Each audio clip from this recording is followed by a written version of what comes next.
Welcome to My The Asshole Podcast. Let's get into it. Oh, yeah. Thought we'd start this one with a little Marvin Gaye for you. You want to know why? Because last week,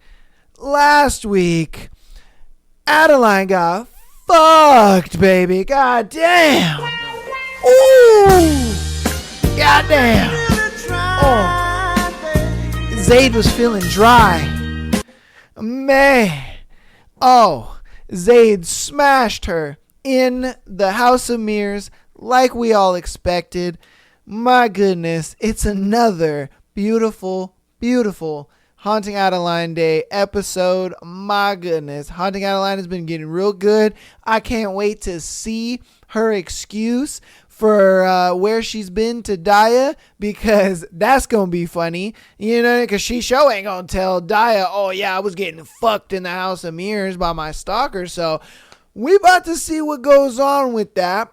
Oh my goodness, I'm very excited. I know you guys are very excited. If I remember, we are on chapters 32 and 33. So exciting. I can't wait for chapters 32 and 33 to head out. But before we do that, you know how it is. We always do a thread. I got a good one for you guys today. Today's thread is, what's the grossest thing your partner does but you accept?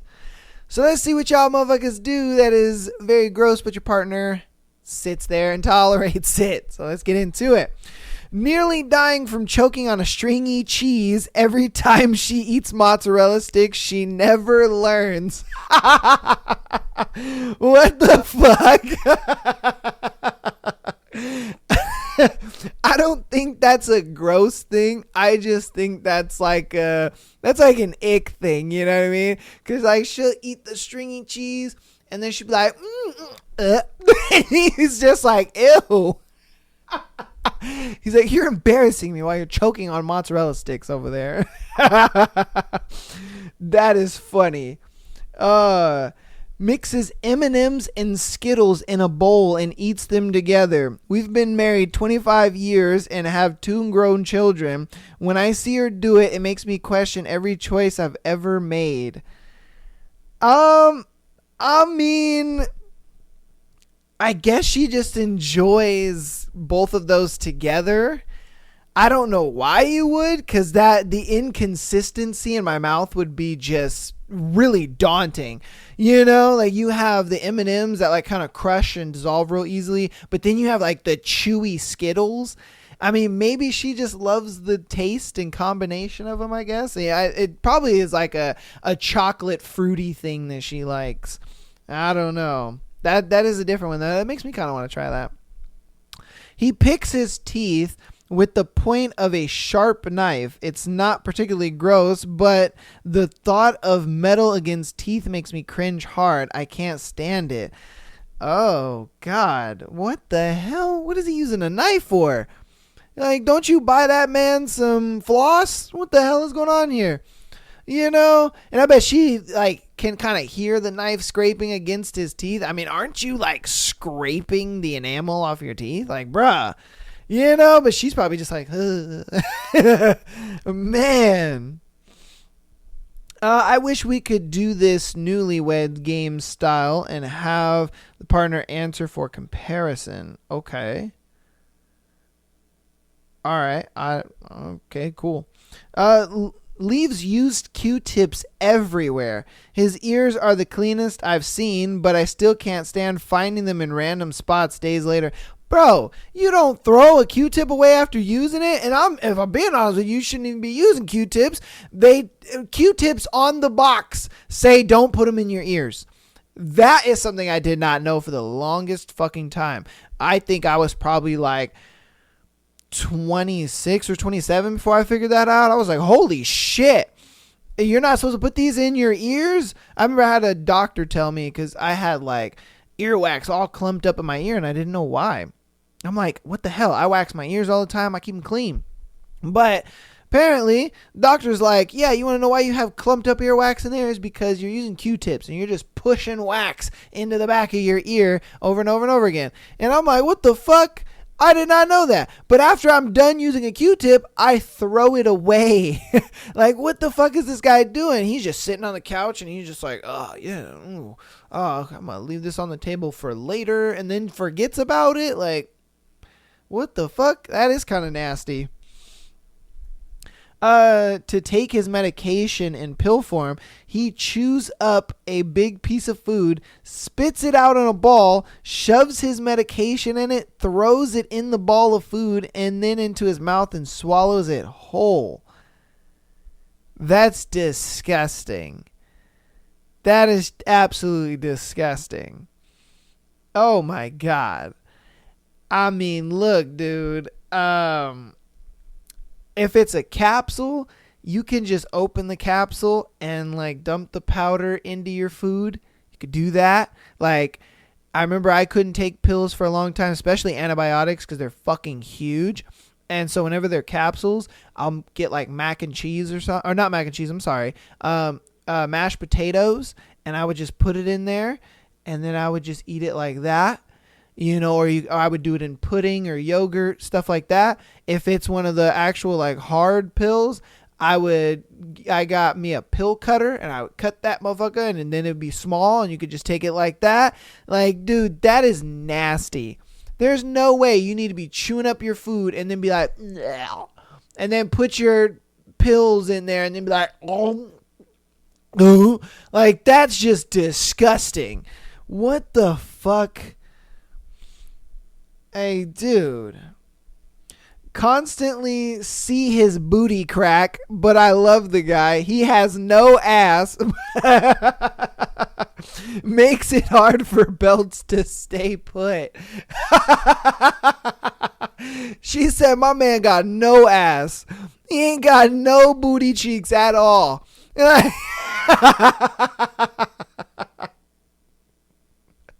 Oh, shit. She said my man got no booty. That's crazy.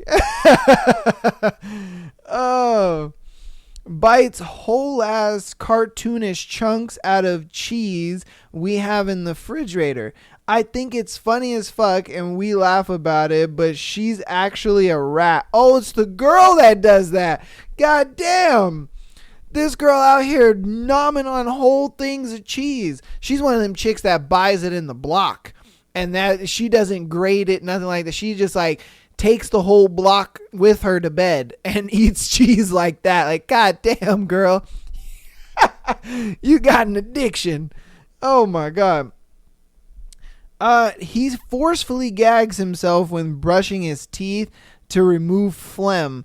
It's a shockingly loud gag noise every single toothbrushing. I mean, you gotta do it. Like me, when I brush my tongue, I get that. Like, I'll be brushing my tongue and I'm like, oh, oh. I fucking hate it. It's the worst. But you gotta clean your tongue, man. You gotta do it. If you don't clean your tongue, you're gonna have dookie breath for the rest of the day. I guarantee it, man. You gotta do it. I give it to you, man. But I understand from like third person, she's probably just like on the bed reading a book or something like that, or on her phone, and all she hears is just and she's just like, what the fuck is going on? Are you dying in there?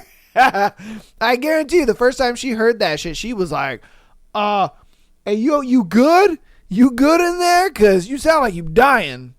God damn. Clips his nails with his teeth and sets the clippings on different countertops. What? Why would you set them on a different countertop? Throw it away. Throw it away, man. So I guess he like bites his nails. I mean, don't get me wrong. I bite my nails. I ain't gonna cap to you guys. All right, I bite my nails. But I literally just, I bite them and then I will spit them into the trash can, or, you know what I mean? Like, what the fuck? Or if like I'm out, you know, I just spit them, you know? Like, I don't leave them on the countertops. Like, what the fuck? It's kind of gross. My ex never cleaned her room, and she had a guinea pig that hadn't clean their cage on a regular basis that it was attracting flies when she just sat there on TikTok. I had to clean her room my third visit to her because I couldn't stand it and had to take the guinea pig cage outside to scrape the bottom, wipe it, and let it soak for over an hour. Oh, that is nasty. Oh, girl, how do you live in that just filth? Like, you have flies around your house, or around your room, I should say. Like, that's how you know it's bad, when the flies move in. And then I don't even want to know what kind of other buggies and critters were in her room when you cleaned it. Oh my God. And I'm sure they were smelling the guinea pig shit, and that's where the flies were concentrated. Like, that's just disgusting, dude. God damn. So when I went away over the holidays, he let our dog shit on the balcony. When I came back, there were 4 weeks worth of dog poop and piss marks on, hold on. There was 4 weeks worth of dog and piss marks. Wait, hold on. God damn it. 4 weeks worth of poop and piss marks. The dog is really big, around 100 pounds, so it was a lot of shit. Worst of it was that since we live in a complex, all of our neighbors have seen it and smelled it. Luckily, nobody called animal services or the complex manager. Got divorced soon after. Poor pup hasn't felt grass for a month. Oh my God. Damn. Did they divorce over that? Or was that like the camel that broke the straw, or the straw that broke the camel's back? And she's just like, that's it. I'm done. I'm divorcing you. It's over. Like, damn. That's, wow. Oh, poor puppy. My wife always vomits with force. It's never just bleh and like a puddle on the floor. Exorcism shit every time. Last time she did it while laying on my side of the bed, it hit the wall, the dresser, clean laundry, and the lion's share of our toy box. Took 3 trips to clean up all the puke because I had to step out to stop feeling sick from the smell. Very close second would be the time she had the flu and she shit herself in the tub, only losing because I was able to just hose it all away. The puke required elbow grease. I bet, and that's disgusting. Oh my God. I bet it's horrible dating a projectile vomiter. You're just like, oh no. Oh, and then I couldn't do it. Oh, I couldn't do it. If I was dating a girl that was a projectile vomiter, because I'm the type of person, when I see it, I'll throw up and I'll just be like, oh God, I can't do this. Oh my God, that's disgusting. Oh, Jesus Christ. All right, moving on. Sorry for the people who are eating. Multiple times I saw my ex pick a booger and flick it off into his room. Also, about 3 months after we broke up, I was cleaning under my bed and found 3 different pieces of gum stuck to the bottom of my bed frame. Mind you, he's the only other person to sleep in my bed. Oh, yeah, you got rid of him for a reason, bro. That's disgusting. And then the fact that he thought, oh yeah, I can just take this gum and stick it under her bed. What if you had a desk in your room? Like how I have, like my desk behind me. Imagine if you had a desk in your room and they're just sticking gum under your fucking desk and under your bed. Bro, I'd be so pissed. Oh, that's disgusting. I'm crying. That's just somebody. My ex would masturbate in his bathroom and come directly on a specific bathroom wall and then not clean it up. There was literal yellow drip stains all over the wall, and I didn't know what they were until I had sat against them multiple times. Oh my God. Why? Why do dudes not clean up after themselves after jizzing? That is just ridiculous. I remember we did a thread about a dorm room, like life in a dorm room or something like that. And there was a guy that was like jizzing in the corner of his closet, and he would just jerk, jizz, walk away. And he did that for years. And it was so bad that they had to change the carpet out because they just couldn't clean it. They were like, there's just too much. Like, bro, that's disgusting. You niggas need to get you a dedicated sock or a rag or something, because you guys are just disgusting. That is crazy. Oh my God. And then the fact that she put up with that for so long, girl, ooh, God damn, you need a fucking prize of some sort. Oh, Jesus. All right. Let's see. My wife has had hearing aids all her life and has a real fascination with earwax. She has her own ear cleaning tool complete with a scraper with a Bluetooth camera. It's gotten to the point where every now and again she doesn't even have to ask to clean my ears. She just walks out with her kit and tells me to put my head down on the table, and I don't even question it. I also use Q-tips one time after a shower because of the water in my ears. When she saw them in the trash, she accused me of cheating on her. She was like, you're cheating on me? How dare you? I clean your ears. That's kind of cute. I ain't gonna lie to you. All right. It worked out for me, though, because my ears don't drain properly. And before we started dating, I had to go to the doctors to get a total blockage removed. Yeah, nigga, that's because you're using Q-tips. Come on, man. The disgusting part, though, is when my parents or in-laws come, she'll do their ears. And because they're not as regularly clean, she'll pull some real big, nasty, hairy chunks out. And then I have to come out and look at them because she's so proud of herself. That's disgusting.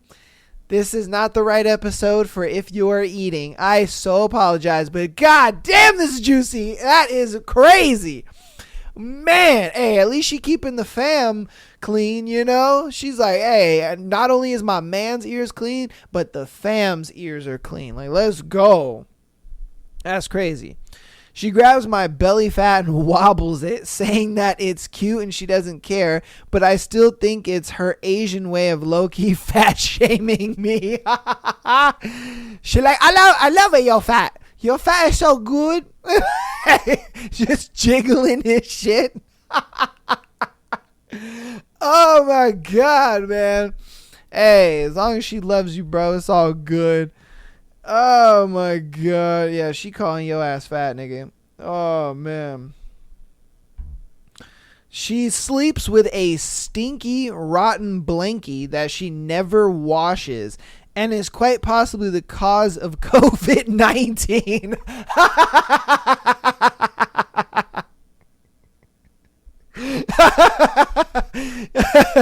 He said her old dirty ass blanket was the reason why we had COVID-19. That's funny as hell.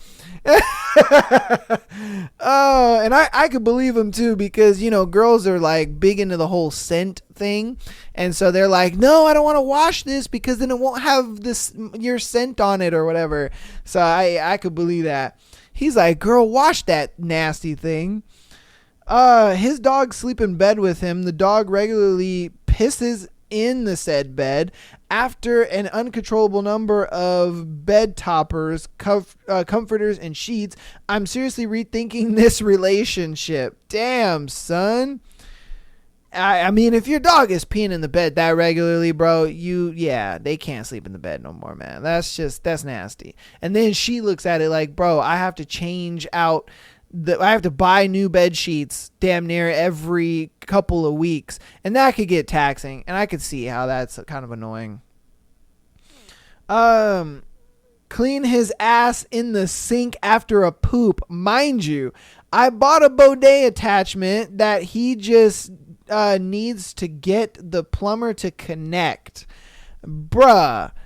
This man takes a dump and then goes and sits in the sink to wash his booty. Why don't you just go into the bathtub? What are you doing? This man is making life so hard on himself. Nigga, go into the bathtub, turn on the water, and wipe your booty. You know, and then on top of that, your girl got you a bidet. Why don't you just use that? All you got to do is hook it up to the water line. It ain't that hard. You don't even need a plumber. You just hook it up to the water line. Like, you old goofy. What are you doing? That's crazy, man. That's crazy. She licks her vibrator before using it, having not washed it in over a year. Wow. Damn. And you know that how? That's my question. How do you know that? Because that's kind of disgusting. Yeah. A lot of girls in the comments are like, I got a UTI listening, just reading this comment. Facts. Like, goddamn, girl.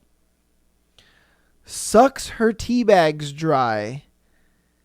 What? So she dips the tea bag in there, gets it all good and ready to go. And then when she pulls it out, she sucks on it.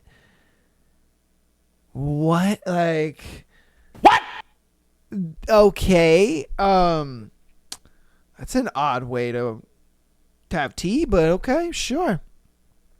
When he gets really comfy and into a deep sleep, he farts up a storm, and I think it's the cutest thing ever. Luckily, there's no smell, just little happy toots and his mumbling conversations.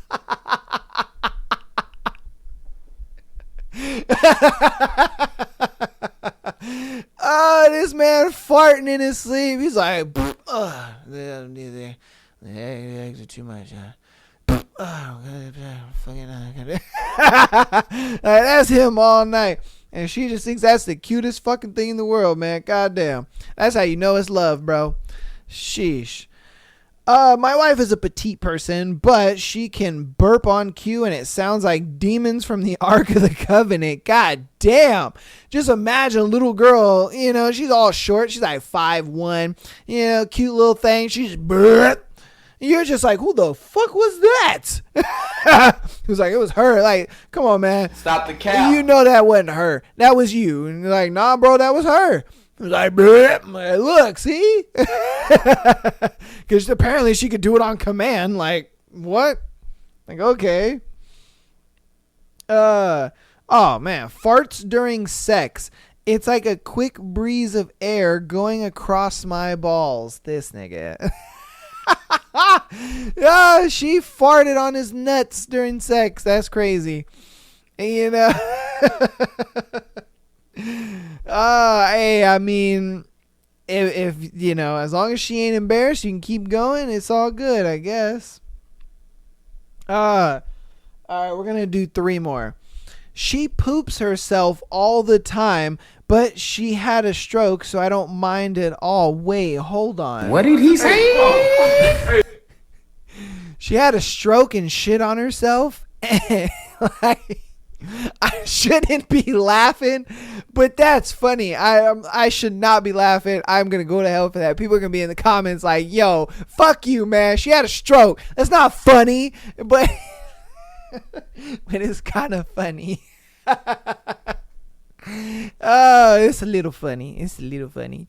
Oh man, I'm going to hell for that one. All right. He sometimes eats while in the bathroom taking a shit. This nigga, what? Come on, man. He'll also try to feed me snacks in the bathroom. Like if he's made cookies and saw me walk past to go pee. I only ever eat in the bathroom if I'm taking a long soak in the tub. This nigga's dookieing and eating at the same time. Like while it's coming out, he's putting more in. Like what the hell are you doing, bro? You weirdo.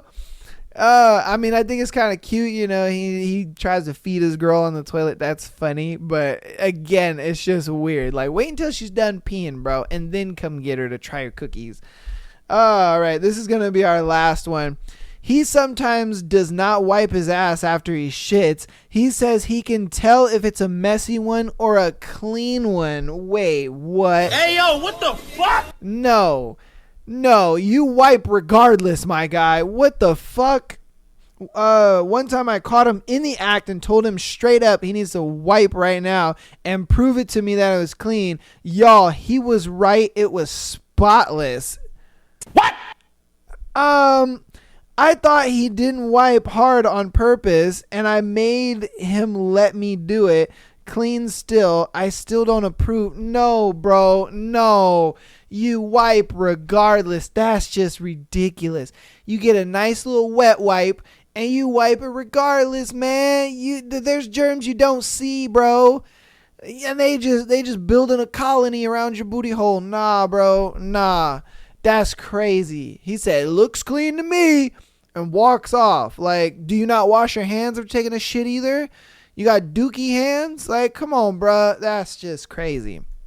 That's crazy to me. Nah.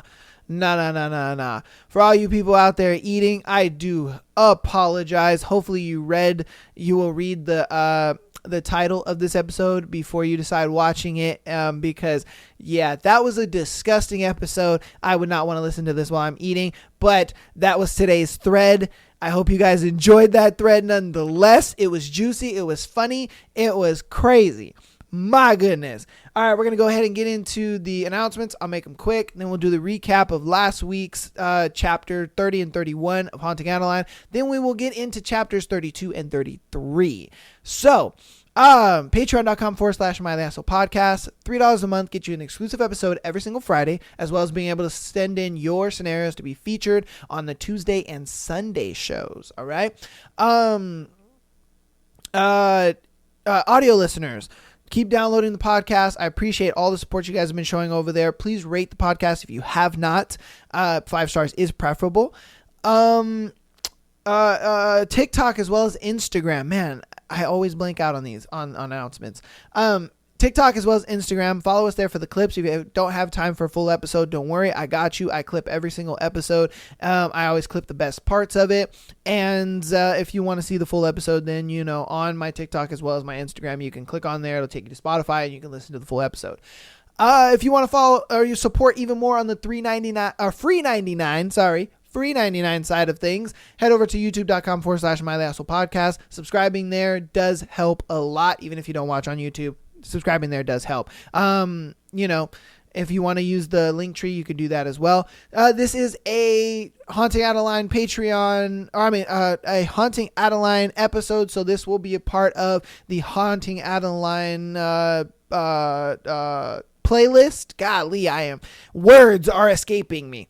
But yes, this will be a part of the Haunting Adeline playlist. So if you want to catch up to now where we're in the book, you can go ahead and click that. You can go watch from chapter 1 all the way until chapter, I believe, 33 is where this episode will end. So if you want to catch up and see how Adeline and her stalker, I'm gonna say, I'll probably just say his name. His name is Zaid. But if you want to see what Adeline and Zaid have been getting up to leading up to this 2 episodes, go check those out. I made that playlist so that way you guys don't have to try to find the Haunting Adeline episodes if you're primarily a Haunting Adeline episode. Now, before we get into these chapters, all I want to say is I've been really trying. Ooh, yeah. So, last week, we predicted, and I'm sure you at home predicted as well, Adeline was going to get smashed in the House of Mirrors. And guess what? Boy, did she get smashed. And she didn't only get smashed, she got smashed raw. She got filled up. I mean, she walking around with this man's seed in her coochie, okay? And boy, was she glad she did. She was like, my God, this man's penis is ridiculous. The girth was wild. The length was wilder. She walked out of them House of Mirrors like a baby deer. Goddamn. You know what I mean? Like it was crazy. But after they were done, they went ahead and left the House of Mirrors. And that's when Daya hit her up and was like, bitch, where you at? And she was like, oh my God, I got lost in the House of Mirrors. I'm coming. And so hopefully we get to see what excuse she gives her, because I'm like, what excuse you gonna give her? Because I know you ain't gonna say I just got smashed out by my stalker. I know you ain't gonna say that. So let's see what kind of excuse she comes up with. In chapter 30, that's when we saw Zaid finally actually go after Mark. Mark gave him some information on a gentleman's club of where they do the rituals and all that kind of stuff. So Mark and his friends are now dead. He had a companion or a buddy with him. It was some little girl or whatever. And this girl helped him pretty much murder Mark and his buddies. So that's pretty much what they did. They murdered all of them, and so now Mark is dead. He's about to go go to the club where they're doing the rituals and stuff like that. So, without further ado, let's get into Haunting Adeline chapters, I believe 32 and 33. I may have this all wrong. Let me see. Give me one moment. Yes, 32 and 33. Okay, I might have said 33 and 34 or something. I don't know. All I know is that's what we're getting into, okay, guys? Chapters 32 and 33. Here we go. Chapter 32. The Shadow. Sibby took the fall for the murders. After chopping the bodies into pieces and loading them in the trunk, we sat on the hood of my Mustang, where I was once again reminded just how broken this doll actually is. Sounds like her father was a piece of shit. Can't help but muse over the fact that she has a reason to end up the way she did, and I don't. Just as I was getting into my car, the cops pulled up. Sibby refused to get in, insisting that she needed to stay with her henchmen, men who don't actually fucking exist. And I didn't have time to stay and argue. I had chopped up pieces of body parts in my trunk and needed to not only get away from the police, but dispose of the evidence without getting caught. So I left. The police chased me for 5 miles before I lost them. I have backup license plates on hand, so once I got to a safe area, I changed my plates and clothing, burnt the evidence, and drove home. There are 162 people in Seattle with the same make and model, but they'll never be able to pin anything on me, even if they magically narrowed it down to me. In the end, the police pinned the murders on a mentally unstable girl and an unknown accomplice. I figured the society would look into the crime and find an unknown accomplice suspicious, enough to up and move. But after looking into Sibby myself, I found that she was born into a fucked up cult and wanted for the murder of her father. Leonard Dubois rivaled Jim Jones, spouting about being God's disciple and tricking hundreds of people into believing in his word. He was a rich man who came from old money. He spent his riches on building a compound for his followers, confining them to a stretch of land for the rest of their lives. That's where Sibby was born and raised, up until she committed a heinous crime and fled. There are reports of Sibby's mother committing suicide via poison, and it seems that's what led to the broken doll finally snapping. She snuck into her father's bedroom at night with a knife and stabbed him to death. 153 times, to be precise. Rage was a factor. Sibby made it clear that she is perfectly capable of stabbing a man past her body's physical limits if angry enough. Robert was proof of that. It took 3 days for them to connect Sibby to murders across the country. All cities that Satan's affair has rooted the haunted carnival in have numerous cases of missing person reports in each location for the past 5 years. If all the people reported missing from Satan's affair had connections to her, Sibby has killed around 50 people. I was genuinely surprised that the haunted fair didn't come under fire sooner with so many reports connected to them. But then I had learned that most of the victims were lowlifes, with very few people that cared enough to look for them. Whether Sibby was correct in thinking they were demons is subjective, but what I can say is that even though none of them have records, save for a few petty crimes, it doesn't seem like they were good people either. So in the end, an unknown accomplice will be looked into, but with Sibby's past, coupled with her claims of having henchmen, there's a good chance the murders of the 4 men will be chalked up to what I had hoped. Wrong place, wrong time. She really was the perfect scapegoat. I just wish I didn't fucking care. That was 3 nights ago. And with the threat of the society relocating, Jay has been monitoring Saviors closely. We've hacked into their camera feed on the main floor, and by the looks of it, they're staying still. Obviously, no cameras reside in the dungeon. That'd be too easy. Any word on the building being demolished? I asked Jay, my phone to my ear. Nope. he replies, popping the P dramatically. I want to pop him in the face for it. You going in tonight? He asks. Yes, I say, rolling my head and cracking my neck. The tension has already started seeping into my shoulders. I have a sinking feeling I'm going to see some shit that will threaten to send me into a tailspin. But I have to maintain control. If I don't, I will die before I save those kids, and that's just not an option. Still keeping an eye on Addie? Jay sighs. Yes. He trails off, and I can feel the question hanging from the tip of his tongue. I want to reach through the receiver, snatch it, and crush it before he can speak, but he's too quick. So, this is like the love of your life or some shit? He asks awkwardly. The sigh I try to keep internal bleeds out and through the phone. The one and only. I clip.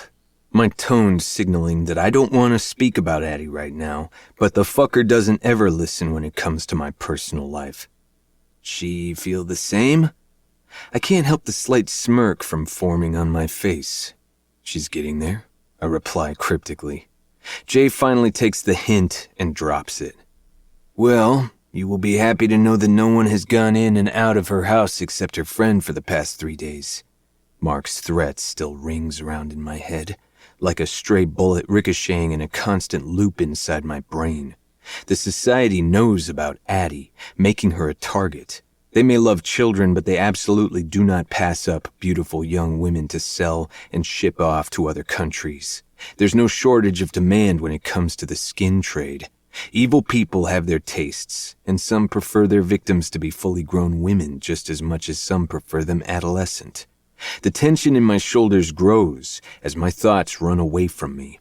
A single moment, that's all it takes for her to go missing.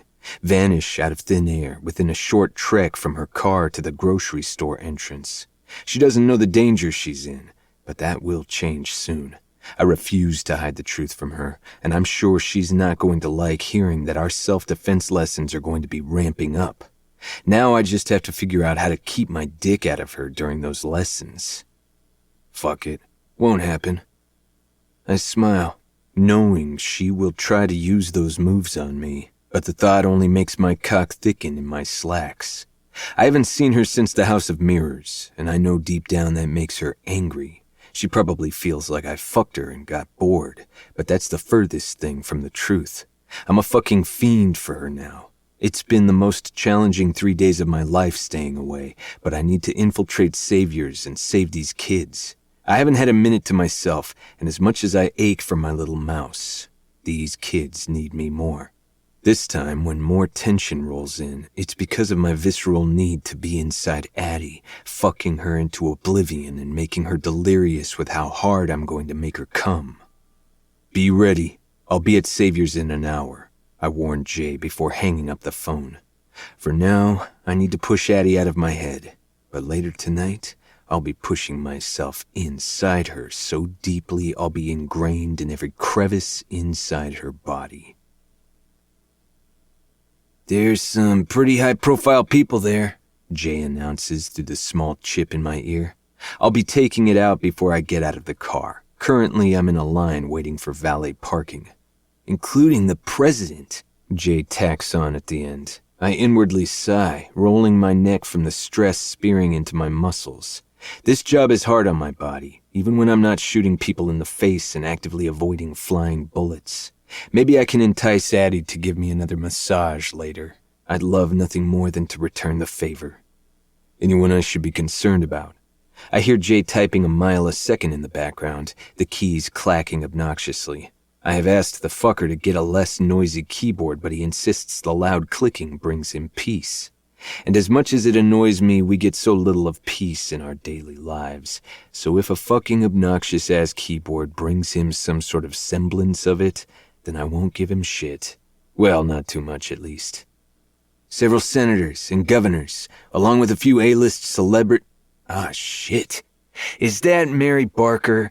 Come on, don't tell me she's a part of this shit, too. I roll my eyes, shaking my head at Jay's theatrics. Jay, I snap. Focus. There are only a few cars ahead of me, so I don't have much time to talk until I can get in and put the chip back in without anyone noticing. I'm not walking past their security systems with it in my ear. I'd be shot and killed right then and there. Sorry, Jay mutters, his voice now somber from finding out his favorite actor is a pedophile. There's no one I can see at the moment that is of high concern, not any more than they already are, considering you're walking into a pit of pedos. Let me know when the chip is back in, I'll keep you updated. Just as it's my turn, I pluck the earpiece from my ear and slip it deep into an inner pocket with lead lining. Handing over my keys to the stone-faced valet guy, I round the car and pause in front of Savior's. Snapping my jacket closed, I refrain from cracking my neck again. Tonight is about making an impression. Others will know that I was friends with Mark, and after his unfortunate death, they will be looking at me. Mark has spread my name around to plenty of his colleagues at this point. I may be new to Savior's, but they've been expecting me. Savior's looks like the type of club I'd expect to run an elite sex dungeon and perform rituals. The main room is massive. The stage is right in the middle of the room, a large pole front and center with a girl swinging around it, completely naked. Her tits bounce as she lifts herself up, wrapping her long legs around the pole and bending backwards, her breasts on full display as she gyrates her hips. I don't bother looking at her body. What I look at are her eyes, and it takes control to keep my jaw from clenching when I see the telltale glazed film in them. Black circles decorate the flesh beneath her dead gaze, and I want nothing more than to carry her out of here and get her somewhere safe. Biting back the anger, I chant to myself in my head that all these girls will be saved. Just like the other clubs, I'm going to get them all out. There will be nothing left of these fucking gentlemen's clubs when I'm done. And then I'll move on to the next city, the next state, the next country if I have to.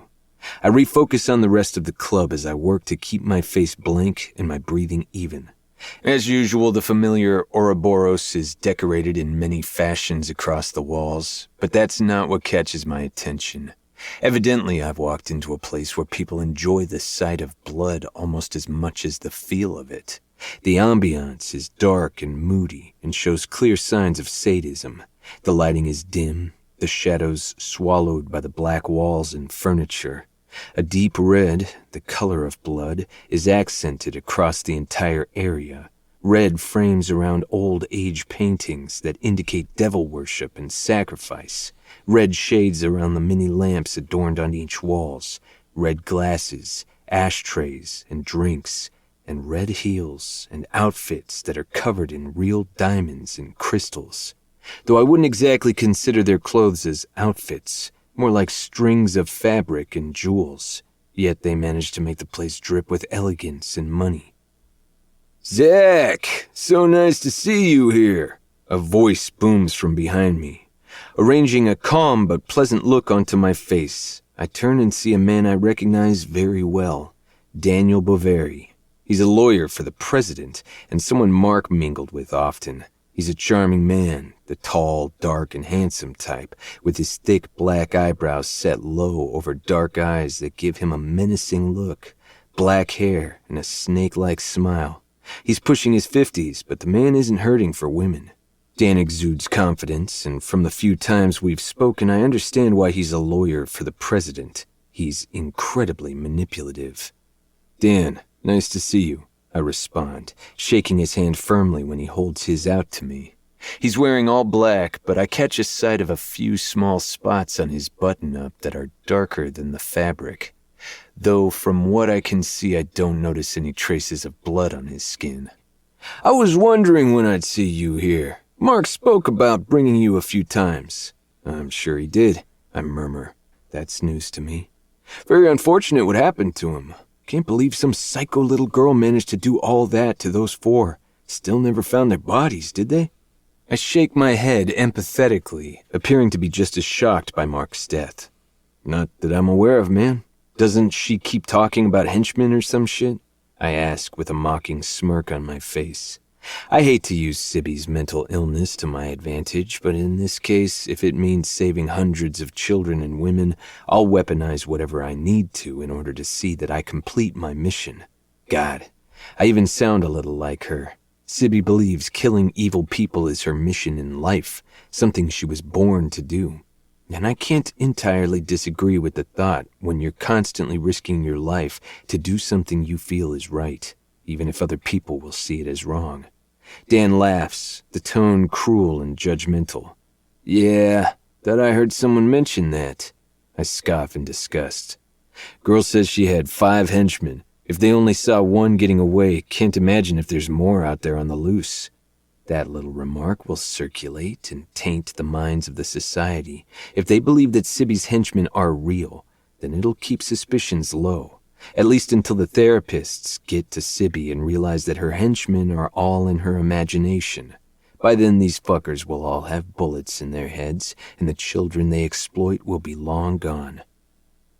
Dan and I mingle for the next several hours. The women here are abused, all blitzed out of their minds and accepting of the punishments for doing nothing wrong. A metal chalice out of the corner of my eye catches my attention. It's sitting atop a table, an older man drinking from it steadily. Subtly glancing around, I notice a few more. They look exactly like the goblets that were used in the leaked videos. My heart sinks. But so far, I can't see any signs that blood is in them. Are you looking to be initiated into the club? Dan asks casually, pulling my attention to him sipping his scotch and eyeing me over the rim of his glass. His gaze is probing and studious, but I give him nothing in return. The muscles in my face stay firmly in place as I respond. Aren't I already in? A smirk crosses Dan's face, and with the dim lighting and the dancing shadows, it makes him appear sinister. I don't even blink at the sight. I'm much fucking scarier. Not even close, brother. I quirk a brow, sipping at my own whiskey. When I give him an expectant look, he chuckles. If you truly want in, you need to have an acquired taste. And to reap the benefits of our club, it's not God you'll be handing your soul to. The eternal rebirth are entities in the cosmos that are far more powerful than any god you've heard of. I grin. I have many acquired tastes, I say, adding a bit of darkness to my tone. Not hard to do when I'm not lying. Their tastes are spilling the blood of the innocent, and mine just happen to be killing everyone who does so. Pray tell, what do those tastes entail? Dan inquires, his tone whimsical and almost amused.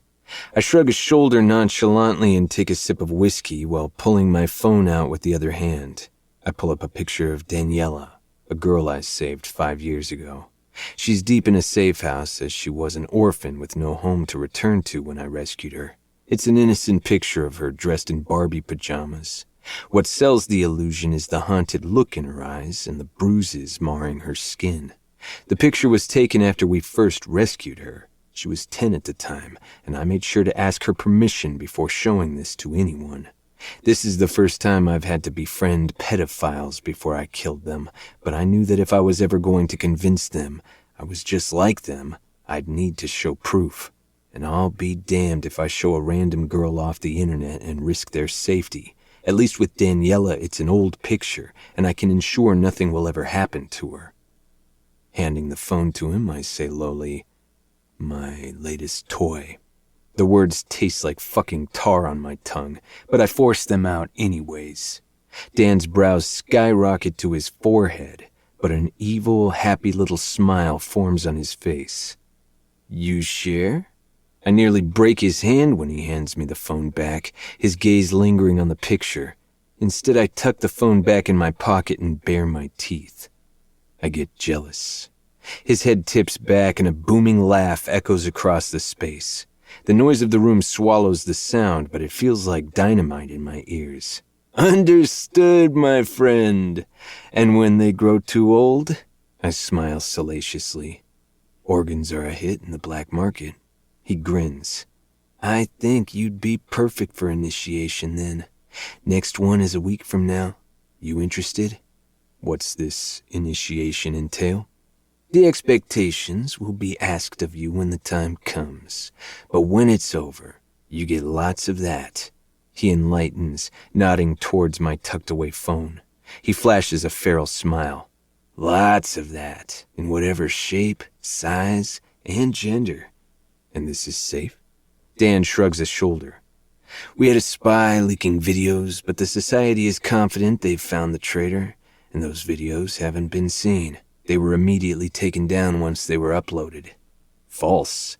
The particular place they're uploaded on the dark web, I had a signal put in place. The second that video was posted, Jay or I would immediately get a notification. We had 45 seconds to download it before it was removed.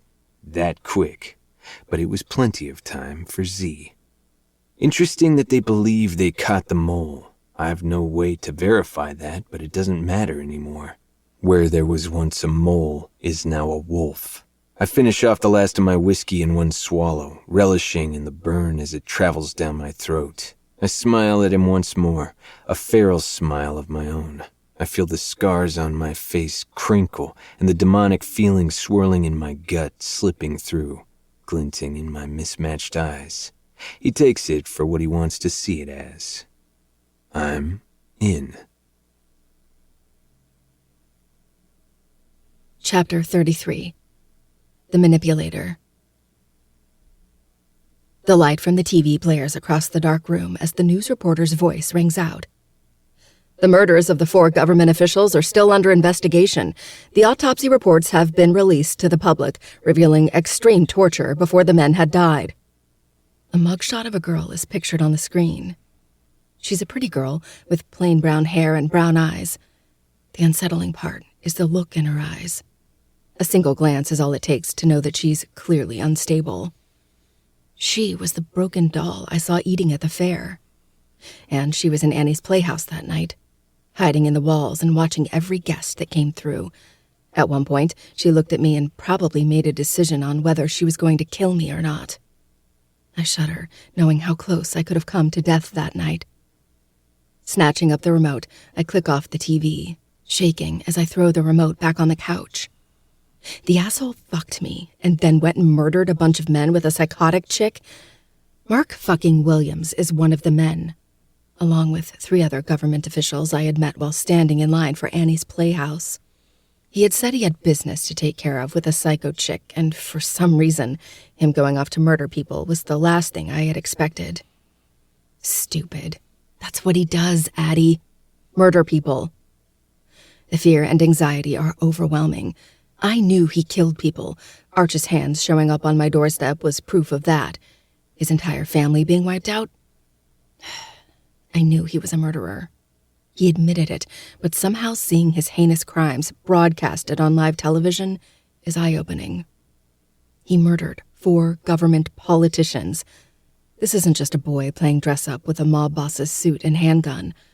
Arch was insignificant in the grand scheme of things, but this is big. Did Mark deserve it? Absolutely. But I was at his house. I was someone on his radar, and now that he's dead, what if they come for me? Shit, you really are an idiot, Addie. I rest my elbows on my knees and slump my head into my hands. My thoughts are spiraling out of control. Who cares if it happened to be the most mind-blowing sex I've ever had in my life, and probably will ever have. The dude is just as crazy as the girl on screen. He's killed before, and he's obviously going to do it again. And what if he tries to take out the goddamn president next? Or someone else with connections to some very unhinged people? I just don't think I'm okay with that. I look up at the screen again, a news reporter standing in front of flashing siren lights at Satan's affair. I'm just not okay with this, with the fear that some terrifying people are going to come after me because Zaid keeps killing off high-profile people. He's a goddamn serial killer. I need to end things with him for good. It doesn't matter what he makes me feel. He's going to put my life in danger over and over. And how does someone just be okay with that? I'm rocking in Gigi's old chair when a flash of movement outside my window catches my eye. My heart skips several beats when I find my shadow standing on the other side, several feet away with that damn red cherry blaring in the night. Fuck, he's here. He's not going to listen to reason when I tell him to leave me alone. He never did before. It won't be any different now. I need to figure out how the hell to get him away from me permanently. Maybe I'll look into that bodyguard Dia spoke about before. But right now, the only thing I can do is call the police. They'll be here quick if I lie and say I'm in serious danger, and in the meantime, I'll try to convince him to leave. Adrenaline and a heady mix of fear trickles into my bloodstream as I scramble up and away from the window and look for my phone. Looking around frantically, I tear apart the living room in search of my phone. My heart is pounding, the sound resonating in my ears as my breath draws short and choppy. It takes several minutes before I finally find my phone lodged beneath a couch cushion. When I straighten and glance out the window, I finally do freeze. He's gone. Oh my fuck, where did he go? Hands trembling, I dial in the numbers. 9-1. I feel his presence press into my back, a moment before he plucks the phone from my hand. My breath hitches as he clears the numbers and the phone disappears from view. His breath tickles my ear as he leans in. Were you about to call the police on me? He tisks. And here I thought we were past this. My breath stutters. I don't want to do this anymore, Zaid. I don't want you. His quiet breathing is swallowed by the news reporter droning on in the background. Finally, he says, When did you become such a liar? Closing my eyes, I take a steadying breath, and then I lift my leg and stomp on his foot as hard as I can. He grunts, but before I can make a run for it, his arms encircle my waist and trap me against him. That's very naughty, little mouse. And you know what happens when you're naughty? A heartbeat passes before he finally growls into my ear. You get fucking eaten. Fire licks at my insides, igniting my entire being from the inside out. His words cause an illicit hunger to claw its way down from my throat, through my stomach, and straight to the sensitive spot between my legs. But I will not give in so easily. I will not let this man continue to get inside my head, my body. I'm not your fucking prey. Then why do you let me consume you? He whispers, before encircling his hand around my throat and squeezing tight. Stubble pierces my skin as his cheek rubs down the side of my own, before his mouth descends on my neck. A sharp nip pulls a gasp from my lips. His hand tightens further while my breath shortens. Words rise to my tongue, but they fail to release when a low growl vibrates from his chest and throughout my body. You know how much I love it when you run. He rasps. His other hand travels across my stomach roughly before sliding up to my heaving breasts. He cups one in his hand and squeezes. I feel the blood rise, rushing to my face as another whimper is wrung from my throat. My nipples are hardened into twin peaks, rubbing almost painfully against the fabric of my bra. Once he bears me completely, he'll see the evidence that I'm enjoying this far more than I should. Somehow, that always seems to be the case with him.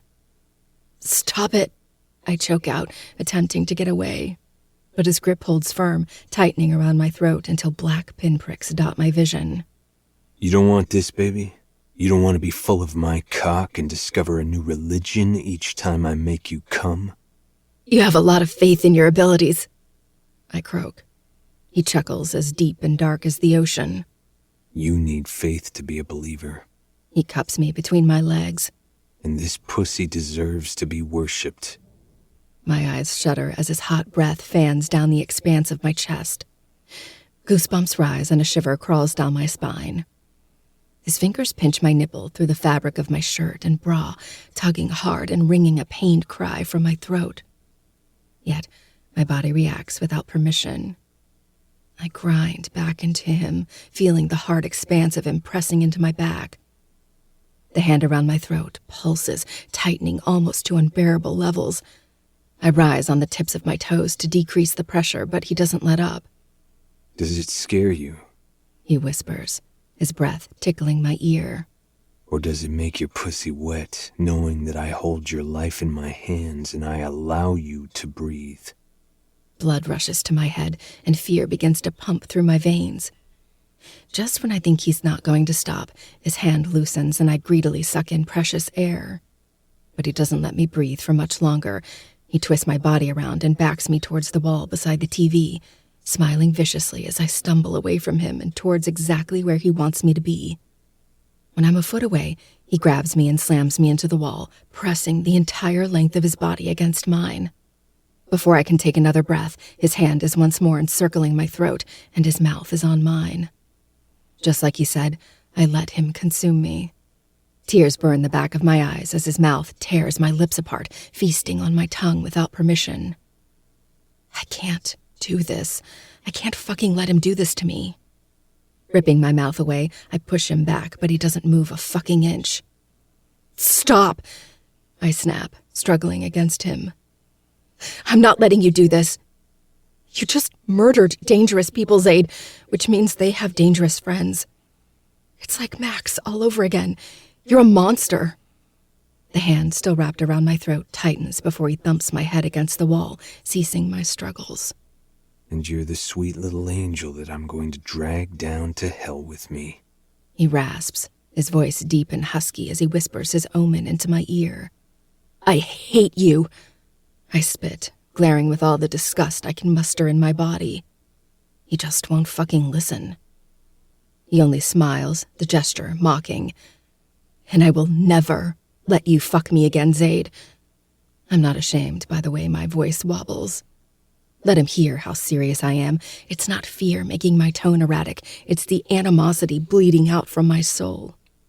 He presses deeper into me, a snarl forming on his face. He looks vicious and enticing, all in the same breath, like the handsome devil sitting on a throne of bones. Are you willing to bet your life? He asks, his smooth voice a stark contrast to mine. He grinds his pelvis against me, the hard, thick length of him digging into my stomach. When I don't answer, he smiles. I think my little mouse is a liar. He growls the last word into my ear, sending violent tremors throughout my body. His mouth caresses my cheek, the soft flesh of his lips skating lightly towards my lips. His mouth skims against mine, eliciting electric shivers from every spot that our skin clashes. I suck in a sharp breath, the ever-present fear and adrenaline still steadily pumping into my bloodstream, nearly drugging me with the potency and making me delirious. Yes, I whisper, answering his question before I snap my leg up and knee him right between the legs. He manages to dodge the brunt of the hit, but it gives me enough room to slip from his grasp and run. A loud, cruel laugh rings out as I nearly rip the door off its hinges before taking off into the night air. Cold, wet droplets of rain splash onto my skin, soaking me immediately. But I don't let the downpour deter me. Terror pushes me forward, my legs kicking as I bolt off into the woods. My feet slip from the slickness on the porch, and it's then that I remember I'm fucking barefoot. Too late now. I forge on, gritting my teeth against the bite of rocks in my feet as I bolt across the driveway. As a child, I had always wanted to explore these woods. They're deep and incredibly easy to get lost in. My mother and Nana never let me step foot inside them as a kid.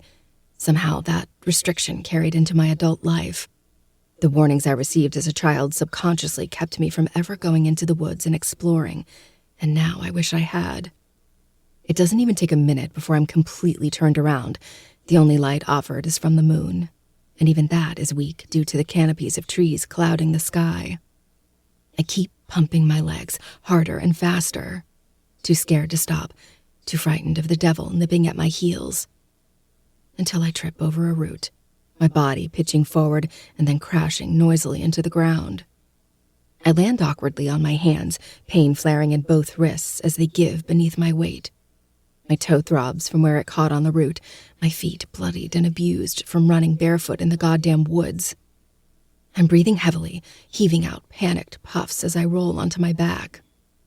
I have to shut my eyes from the onslaught of rain, blurring my vision and leaking into my nose and mouth. Raising a hand to cover my face, I open my eyes and look around. I can't see him, but that doesn't mean he isn't close. My chest is tight, and I work to calm my erratic heartbeat and take deep, long breaths so I can chill the fuck out long enough to hear if he's coming. The wind rustles the leaves on the ground, stirring up dirt and debris and drawing out goosebumps across my skin. The sound is ominous, threatening. Like any moment, the wind will part the trees, and I will see my shadow standing there, watching and waiting. My soaked t-shirt and leggings provide no protection from the unrelenting rain. The clothing molds to my body, trapping the cold beneath the fabric and allowing it to seep beneath my skin. My bones rattle from the violent shivers that rack my body. Sitting up, I suck in a deep breath and hold it, training my ears to listen for footsteps. It takes several seconds before I hear a snap of a twig. The sound comes from directly behind me. I whip my head around, my eyes frantically searching the woods, and my breath once more speeding up. Slowly, I rise to my feet, ignoring the pain pulsing in my battered hands and feet. I need to hide. Just as I take a silent step, I hear another snap of a twig. My heart jumps wildly as a foot appears in my field of vision. Like a demon rising from a fire pit, I watch him emerge from between two trees. My eyes widen, my mouth drying from the sight of a massive man stepping out from the shadows, a hood drawn over his face as he stalks towards me. With that, I turn and I run. I run with everything I have, pumping my legs and arms as fast as they will go. But in the end, it's for nothing. I only make it 10 feet before a hand is wrapping around my arm and jerking me backward. My body goes flying into his, crashing into his hard chest and knocking the breath out of my lungs. I struggle against him, fighting like hell to get away, but he's too big, too strong. He easily overpowers me, circling an arm around my waist and trapping me against his heated body. Hot breath whispers against my ear a moment before his deep voice penetrates the haze of panic and terror circulating in my brain. You can't escape me, little mouse. I will always find you. He grabs my face, clenching my cheeks tightly between his large hand. The pinch of the soft flesh digging into my teeth produces a pained moan from my throat. An answering low growl rumbles from his chest right before he asks, Are you ready to be eaten? Using the hand gripping my face to turn me around, he pulls my body tightly against his. But I won't go down without fighting. I thrash my arms and kick my legs, twisting my body to get loose from his unforgiving hold. My violent struggles cause my foot to slip and my body to go teetering backwards. We both fall, but the impact of my body against the unforgiving ground is saved by his hand catching both of us, keeping him suspended, while his arm holds me tight against his body. Of course, this still doesn't deter me. Let me go, you fucking maniac! I will fucking... Do what? He hisses, cutting me off with an angry growl. He traps my body between his and the cold ground, the freezing temperatures invading my body. Grabbing both of my wrists, he pins them above my head in one hand, while the other wraps around the back of my neck. Tell me, Addie, do you think killing pedophiles is wrong? He asks sharply, his one light eye shining bright in the darkness. I think killing people is wrong, I shout in his face, breathing heavily and allowing my body a moment's rest. I'm scared, but my body is exhausted. Why? He volleys back. Because society told you it was? Because humans fabricated morals so they can control and manipulate people into law and order? Do you think other mammals follow the same morals and rules? We're all fucking animals, baby. The only difference is I don't suppress mine. Panting and angry, I buck against him, trying to rear him off me, but it accomplishes nothing. It's like an elephant sitting on a hamster. He presses my wrists tighter against the ground as he rearranges himself, using his knees to spread my legs and settle between them. Even in the cold rain, he's as hard as a fucking rock. You're going to get me killed, I argue. Because you had to be sick and torture them so badly, it made national news. You want to know what's fucking sick, Addie? Those men you're so upset about dying are the same men that hurt, rape, and torture innocent fucking children and get off on it. They thrive off of it. Do you think any amount of punishment in this world will ever make up for even one child they tortured and killed? I snap my mouth shut, tears burning my retinas. And what's worse is that despite claiming you as my own, the society has already marked you before I even came into the picture, which means you are in danger whether he's dead or not. Did you know he tried to have you kidnapped at Satan's affair? While you were running through Annie's playhouse, he was in the middle of sicking his dogs to kidnap you, and I made sure that didn't fucking happen, Addie. If you thought you had any fucking chance of getting rid of me, get it out of your head. You need my protection more than you need my cock. But I fully intend on giving you both. My eyes widen and my heart drops. The society has been targeting me? Jesus Christ, what the fuck did I do in my past life to deserve this shit? I was in so much danger and never realized it, never even felt it looming nearby. Because the man pinning me to the ground kept me safe and protected so I could enjoy my night. My lip trembles as he continues. He was an evil man, Addie, and one of the worst things he ever did was put you in danger. The worst thing I ever did was make it so easy for him to find you. The tables have turned. Where I once accused Zaid of failing to keep me hidden from Mark, I am now confessing the harsh truth. He never really stood a chance against fate. You couldn't have stopped him from noticing me, I admit on a soft whisper. Maybe not, but I brought you further into his sight. I had hoped claiming you would save you, but Mark was always going to turn you in, and every motherfucker who even comes within a mile of your house is going to have my knife in their throats. I have never pretended to be a good person, but what I did do was create my own fucking morals to live by. I will keep killing every deranged individual who resides on this goddamn planet if it means children don't have to die and you don't have to live in danger. My lip wobbles, and all of the fight I had burning inside of me bleeds out in one breath. I have nothing to say, no argument. I've been holding so tightly onto the notion that all murder is wrong, but I need to let that go. Because Zaid is right. Whether he came into my life or not, I would always end up in danger. And I can't get upset every time he kills someone who meant me harm. If that makes me selfish, then I don't care anymore. Whether I like it or not, Zaid isn't going anywhere. And it's far more exhausting holding on to morals that do nothing but fight against the one thing keeping me safe. I study his face, needing to ask one last question. Have you killed an innocent person? What's your definition of innocent? He questions, leaning in close until his minty breath skates over my cold, wet face. People like Archie, who have hurt others, but there was always a chance of redemption, right? I swallow, opening my mouth to respond, but he leans closer, his lips mere centimeters away from mine. The words die on my tongue, while his flicks out, licking a droplet off my lip. The small touch should be insignificant, like a butterfly landing on your finger. But instead, it felt like a lightning bolt traveling down my spine and straight to my core. Do you think there's redemption for me? He whispers, the tenor of his voice dark and sinful. I lick my lips, searching for the words before I ask, do you want there to be? The rest of his body molds into mine, creating a dangerous cyclone of fire and ice inside of me.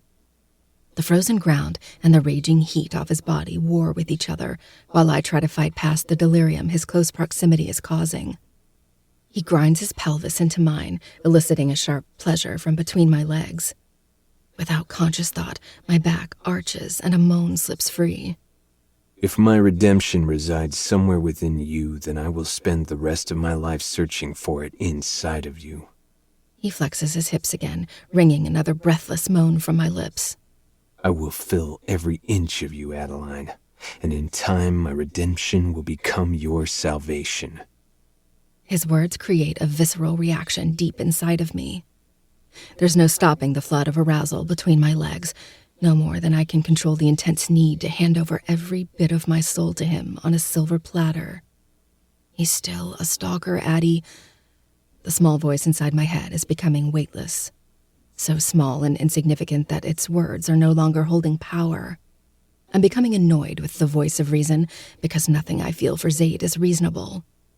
He stirs up emotions too powerful for reason and logic, too strong to be eclipsed by a little voice in my head. What if I don't want you to? I croak, though my words are in direct contrast to my actions. One leg hikes over his hip, bringing him closer while my mouth still attempts to push him away. What if the last thing I want is you inside me? His lips skim over mine, traveling down my cheek into my jawline. He nips harshly, his teeth pulling out another moan as pain and pleasure stab at my nerves. This time when he grinds into me, I meet his thrust, desperate for him to be closer. Still, I can't give up, even though my body already has. What if I come to hate the feeling of you inside me? Finally, he releases my pinned wrists, grabs the collar of my shirt, and tears it in half. I gasp from the brutal onslaught of cold rain pelting my skin. My back arches as his hands sweep up harshly across my stomach, sending waves of electricity dancing across my flesh. His touch alone is making me feel crazed. Nothing has ever felt so fucking good. And then he's clawing at my bra, exposing my breasts, before that, too, is torn away from my body. You would hate the feeling of coming so hard that your body gives out? Before I can answer, he nips at my jaw again, softer this time, before moving down to my neck. His mouth pauses over the sensitive spot right below my ear. He releases a single breath, and that action is the only warning I have before his teeth clamp down. The only response I'm capable of is a garbled scream. My eyes roll, his tongue lapping at the sting and drawing out the intense pleasure. Sharp bites descend down past my collarbone until one of my nipples is being sucked into his hot mouth. A strangled cry releases and I shudder beneath his lashing tongue. My back arches while I claw at his hair, tugging on the strands just as brutally as he sucks on my nipple. Finally, his teeth release me and I take a brief moment to shoot fire out of my lungs. I can make myself come harder than you ever could. I feel his smile, and I don't need to see it to know how cruel it is. He lifts his head just enough to peer down into my eyes. My heart sinks, and my instincts sense the doom long before his words confirm it. Are you prepared to prove that to me, little mouse? Because if not, I'm going to make you eat your fucking words. Chapter 34.